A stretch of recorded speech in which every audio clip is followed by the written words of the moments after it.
I am super excited to introduce and then very shortly turn the mic over to our guest speaker this month, Alex Freytag. We're so excited to have Alex. He is a busy, really impressive guy in terms of all the ways that he is serving in this EOS ecosystem. He's the creator of ProfitWorks, which is a coaching and training company focused on helping entrepreneurial leadership teams simplify, clarify, and achieve their vision, which is harder than that neat sentence sounds for sure. With decades of experience helping hundreds of entrepreneurs get everything they want from their businesses, he is recognized as an expert in the field of leadership team alignment, culture development, and employee engagement. Really relevant to a lot of what you do and are saddled with. And Alex does come from an entrepreneurial household and background. He has spent much of his business experience focused on his passion for being a hero to entrepreneurs. He's an expert EOS implementer and EOS community leader. He helped co-found the EOS conference, and he is also the author of VisionWorks, ProfitWorks, and Stretch, Snot, Snap, which is a mouthful. So I hope I said all that correctly, Alex, but we're, again, so grateful for your time and honored to have you here. And I will stop sharing so you can pull your slides up. Great. Jessica, thank you so much. And great to see so many familiar faces and very, very friendly group and blast from the past here.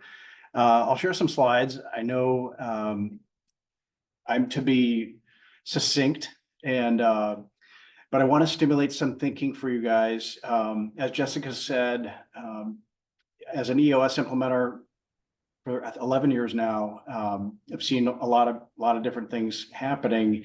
What I'm going to share today, though, is not on that side. I'm going to share that ProfitWorks side, which actually started back in 1996. I started ProfitWorks, and the basic idea was to help employees think and act like owners. And with my brother, we built the business, and it was difficult going for a lot of years. And it wasn't until I discovered EOS that I kind of mothballed that and began to do my EOS journey. And then in 2020, during COVID, published ProfitWorks. And so that was the first kind of like, it's maybe a 2-hour read, 2.5-hour read. And if you're an Audible person, it's even quicker. And that's going to get into what we're talking about today. And then just this year, I published Stretch, Not Snap, which is a fable version of ProfitWorks. So if you're a fan of like the Lencioni works or Get a Grip, this takes the team from Get a Grip, and it's like 3 years later, and they're trying to figure out how to get their employees engaged. So that's what I want to share with you guys today. Hopefully it'll inspire you either to read the book or to do a little bit more thinking about this, and hopefully have some conversation even in your breakout rooms today. So don't know if I'll have time for Q&A, but if something strikes you, maybe pop it in the chat. And if we have maybe a minute or two, a couple minutes at the end, I'd love to try to answer any questions the best I can. So with that, you can see ideally the slides there. Hopefully that's all clear here. So these frustrations that I've seen, so I started mentioned in 1996, which is about 28 years ago. And so I've been doing this a lot of years, and the common frustrations, one of them is at the top of this, which is entitlement mentality. And entitlement mentality, as an integrator, you know it when you see it. And it's kind of people walking around with their hands out and wanting something for just kind of like showing up. And for a business owner, for a leadership team member, incredibly frustrating when you see it. Other frustrations I hear, and we'll talk a little bit about today, are disengagement or disconnection, apathy, or just people kind of checking out, fear, and also resentment. And that's sort of the broken heart there, that feeling of us versus them. And so part of my journey has been to learn a lot about what I'm sharing today and to help entrepreneurs and entrepreneurial leadership teams end this entitlement mentality. And so from a context standpoint, to set the stage for this, I want to start with something called the Yerkes-Dodson law, which probably many of you know. It's not something I invented, but in 1908, two guys named Yerkes and Dodson kind of discovered it. It's a natural law. It's kind of like gravity. It just exists. And basically it says that on this x-axis, you have tension from nothing to like way too tense. And if you think about a rubber band stretching, there's an amount of tension where it's very productive and useful, and there's one where it's too much And obviously, if the rubber band's just kind of sitting there, it's not doing much of anything. So you plot that with a y-axis of performance or productivity, and you can simplify this into sort of 3 zones. And so to set the stage, when there's no tension in your organization, so as an integrator, think about running on an operating system, but you're not asking much of the organization. There's no clear expectations. There's not a lot of communication. And what can happen there over time is that you develop a culture of entitlement where people just show up and look for incentives, bonuses, et cetera, with their hands out, wanting something for nothing. And I'm owed it, and I did the best I could. I have it coming, and those kinds of comments you would hear. When you add tension tools, things like core values are a tension tool. They have a higher expectation of performance around behavior in the workplace. You have scorecards and measurables. You have meetings, like David mentioned, that start on time, 5 minutes is early, and end on time. And these expectations create tension in the organization, and it's positive tension. So I call that positive tension. And in organizations where this exists, you tend to have higher levels of performance. And so this, as a backdrop, I call it earning. And earning is thinking, acting like an owner. It's ownership thinking. And it's moving people from entitlement to this earning mentality through creating higher levels of expectations. And it's a lot more fun in these environments. You've got a lot more creativity, a lot more innovation, a lot more thinking outside the box. You've got people challenging each other. You've got sort of what Lencioni calls healthy conflict up here. It's not all just rainbows and unicorns. And so there's an art form, though, with the leaders on your teams who report to you, as well as the folks who are leaders who report to them, where they need to understand where there's a boundary between when you're creating higher levels of performance and when you're actually creating fear. And in these types of environments, it's very top down, and might have experienced this or worked in it, been part of it, where you create so much tension where people are not worried about doing a great job. They're worried about not getting yelled at. They're worried about not losing their job, not getting, stabbed in the back. And so this art form of staying at the top of the bell curve sort of rests on the basic premise of what Yerkes and Dotson discovered, is that motivation is highest when the probability of success is just 50%. Motivation is highest when the probability of success is just 50%. When there's a chance of failure, people try harder. Good people try harder. So that's context for what we'll talk about today. And the model that I have developed, and this has evolved over the years, I want to share this with you. It's a 3 sort of element model, but it starts with the basic premise. And this was a huge discovery for me when I came upon EOS in my world. In 2011, I was the integrator of a firm, and began to try to self-implement a lot of the tools. And although it didn't work for us, I saw the potential of it, and I became an implementer in 11 years ago, and really haven't looked back. Absolutely love what it's done for me as an individual, for our organizations and the different organizations I've been a part of, as well as our clients.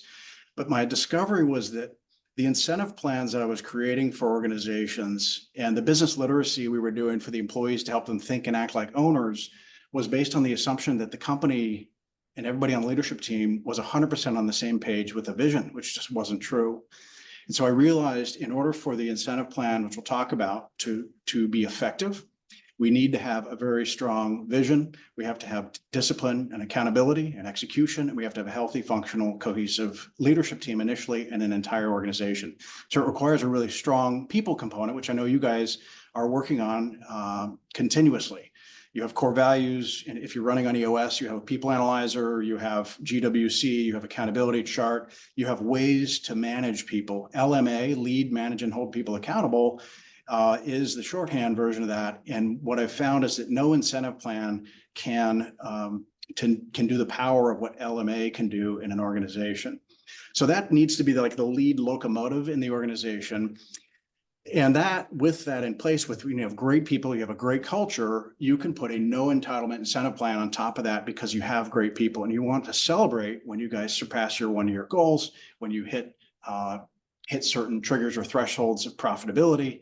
And a couple of uniques with the self-funded, or with the incentive plan, is it has to be self-funded, it has to be simple, and it has to be supported, meaning you don't just kick it off in January and then pay it out in December. You actually have to really support it yourself internally with your team, reinforcing, telling everybody what's the score of the game, how are we doing, And so we'll get into a couple of key points on that element of this model. And it leads to the third element, which is called the missing link. And this is connecting the no entitlement incentive plan with your operating system. If you do run on EOS, you are familiar with a VTO. And if you're an integrator, you know that one of your responsibilities is executing the business plan. And so each year when you go through your annual planning, your 2-day plan, you can re-up on the incentive plan and then create strong links for your employees, for your entire workforce between their daily activities and that potential payout and the incentive plan. So the missing link is linking their activities to your vision to try to get your vision shared by all. And it's also linking your incentive plan to your operating system. And this becomes a self-perpetuating model, but the profit education is a key part of that missing link. And so as you go through your annual planning, 2 days off site, you update that, you update your incentive plan, and you continue to train people so that they understand when they see the VTO, what gross margin is, or what EBITDA is, or what net operating income is. So reinforcing it, because employees hear it once and they might get it, but they don't hear it for another 90 days and they'll forget. So we say 7 times for people to hear it for the first time. So that's the model. And I won't go into the operating system because I know you guys are all running on one, but that's the key starting point of this is get a strong people component to your organization. And if you want to get that vision shared by all, then we'll go into some of the pointers here. So within the incentive plan piece, couple of things, and these are in the book. So if you're interested in this, get the book and listen to that or read it. But if you think about, and maybe type this into the chat, when you think about an incentive plan, whether the one you have now or you've been a part of one in the past, what's the purpose? What is the purpose of an incentive plan? Anybody, just chat that in, or you can even shout it out if you like.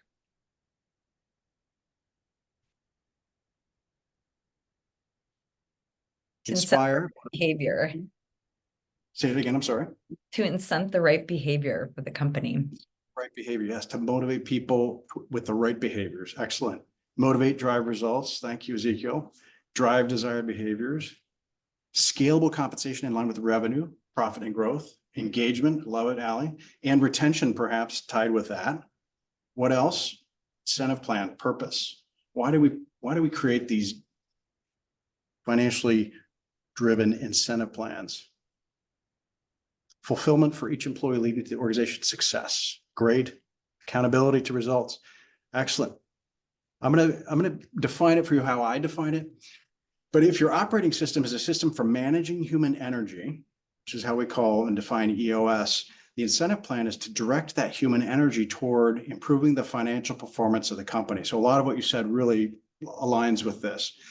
If you get to the end of the year and you just pay out a bonus at the end of the year, a lot of times there's a big disconnect between the behavior that created the profitability that caused the payout to occur. And so it's up to us as leaders to create a stronger link there. And shaping behavior or directing that human energy is around motivation. It's around a lot of information sharing. It's around measurables and scorecards. It's around knowing what the score is on an ongoing basis. But to keep it at a really simple level, think about that and think about your incentive plan. Is it shaping behavior?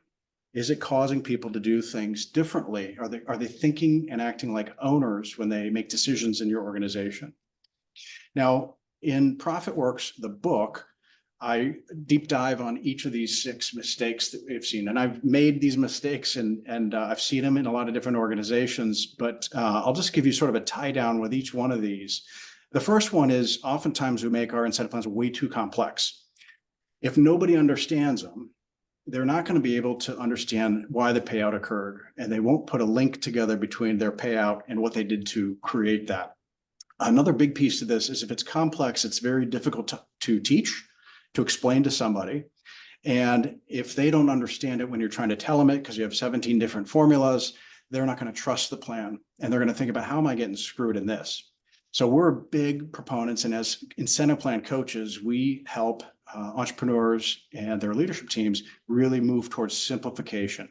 And ideally, it's one number that everybody can affect, and then use scorecards, measurables, and so forth at the departmental levels and tie the link to how that funds gross margin or net operating income or whatever your measurable might be. So simplicity is key. Discretionary is, get the end of the year, you have a little bit of money left over, you pay it out, and it really hasn't changed behavior. It's not formula based. And oftentimes you can get the Santa Claus effect, we call it, where people are on their best behavior toward the end of the year because they know that you're starting to put together who's getting what. Silos is pitting different departments against each other. It not only leads to complexity, but sort of irrational competitiveness inside. You can pit departments against each other where they hoard their best resources and people because they're going to figure out a way to get their bonus. It's all about human psychology and motivation. And if you've got it set up the wrong way, we will drive the wrong behaviors. So we try to focus on a very big picture model for incentive plan design, and then help the different departments work together collaboratively.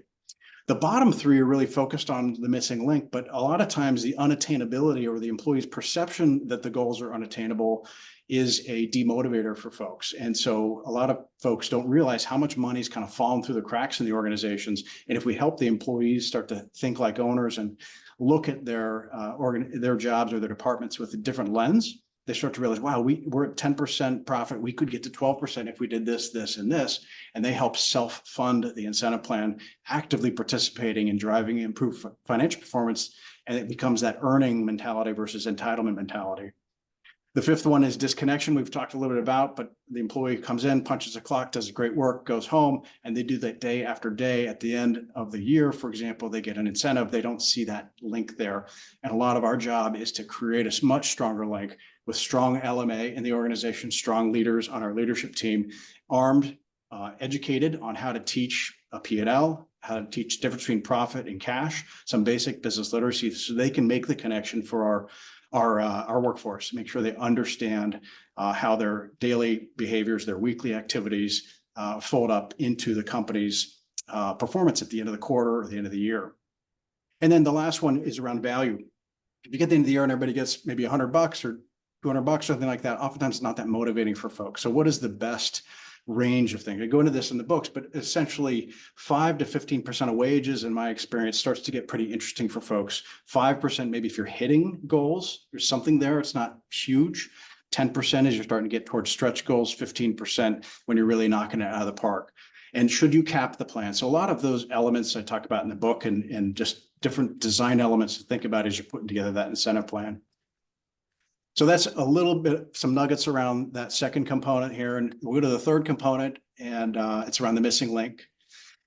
Now, a piece to this is why bother? Why would you want to teach your employees about profit, for example? And here's a story for you. I've been doing this again since 96, and we ask employees, what percent of sales would you guess are profits? And what would you guess is the average guess of what employees think profit is as a percentage of sales? And you can just shout it out.